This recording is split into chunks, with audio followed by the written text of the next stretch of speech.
In today's video, I'm going to teach you how to use the loop over items node in n8n, an essential tool that can help you efficiently process multiple sets of data within your workflows.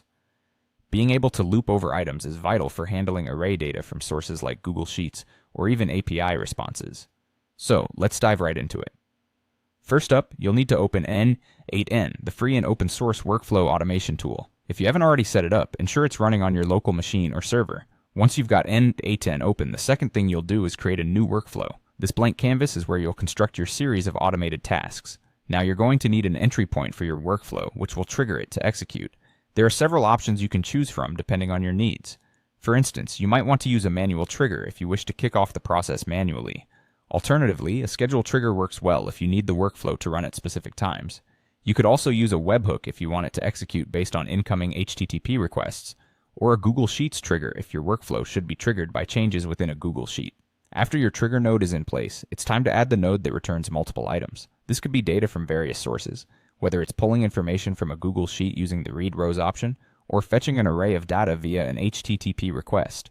You might also gather data from services such as Airtable or Notion, or even use a code node for more custom solutions. For illustration, let's say your node outputs an array of objects, perhaps a list of names like Alice, Bob, and Charlie. Once you've set up your data retrieval, it's time to introduce the piece that really makes it all work, the loop over items node. This node is the magic wand that will allow you to handle each item in your dataset individually. After hitting the plus sign in your n8n interface, search for loop over items and add it just after your data source node. Make sure to connect them correctly so the data flows from the source to the loop node. The loop over items node is especially useful as it provides two outputs. The first, labeled as loop, allows you to send each item or batch from your array to the next node of your workflow, processing them one at a time.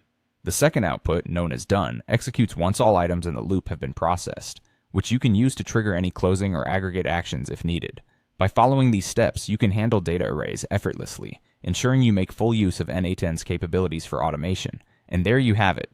You've just mastered how to use the loop over items node in n8n. Thanks for tuning in, and be sure to explore other nodes and processes to take your automation skills to the next level.